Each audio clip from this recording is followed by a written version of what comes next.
Assalamualaikum warahmatullahi wabarakatuh. Alhamdulillahirrabbilalamin. Wassalatu wassalamu ala asrofil anbiya wal mursalin wa ala alihi wa sahbihi ajmain amma ba'du.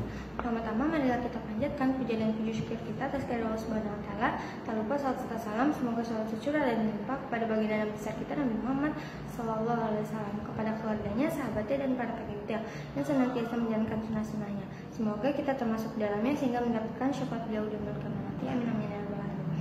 Pada kesempatan kali ini saya akan menjelaskan fikul lisan yang berjudul kesadaran dan pemikiran dan kesadaran. Jadi otak dan akal dan kesadaran manusia itu maknanya sama, satu, cuman hanya beda kata saja. Makanya banyak orang terdahulu yang suka mengira-ngira atau mengada-ngada bahwa akal atau otak itu ada di kepala, ada di hati, dan di organ tubuh lainnya. Nah, jadi misalnya ada 4 unsur yang itu penting banget gitu. Yang pertama ada fakta, panca indera, ma'lumah sabiqah, sama otak. Jadi kalau misalnya kita berpikir itu pasti ada 4 itu, harus ada 4 itu gitu. Kalau misalnya salah satunya nggak ada, misalnya nih kita nggak punya otak, nah terus kita ditanya berpikir gitu, kamu berpikir gitu. Nah itu namanya bukan berpikir, berarti hanya ngehalu gitu.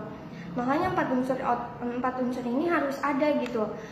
Contoh nih misalnya kita diberi maklumat, misalnya ini itu ya ini pulpen ya untuk menulis, ini buku ya untuk untuk dibaca, buku baca gitu.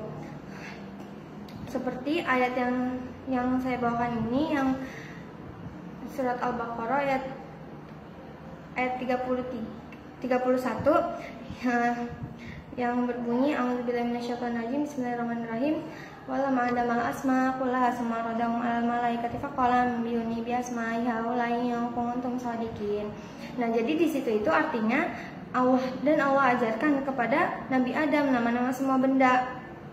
Jadi nih contoh misalnya, Adam, wahai Adam, ini adalah buku gitu, fungsinya untuk dibaca. Wahai Adam, ini adalah kursi, fungsinya untuk diduduki gitu. Contoh misalnya apa ya,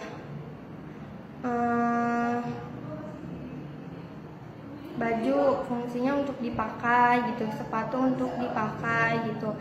Nah jadi yang pas Nabi Adam diajarkan sama Allah, jadi Nabi Adam itu udah dapat maklumat dari Allah, dan malaikat itu berkata kepada Nabi Adam, wahai Adam, sebutkan semua nama benda itu gitu jika kamu yang benar. Lalu Nabi Adam menyebutkan nama semua benda itu karena Nabi Adam sudah mendapatkan maklumat gitu, sudah diajarkan. Terus lalu malaikat pun berkata, maha suci engkau, tidak ada yang engkau ketahui selain apa yang engkau ajarkan kepada kami gitu.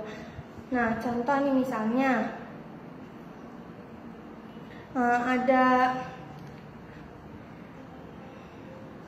ada kursi, karena kita tadi udah dapat maklumat gitu, kursi untuk duduk ya kita duduk. Terus ada baju, karena ada baju ya kita pakai karena kita udah dapat maklumat gitu.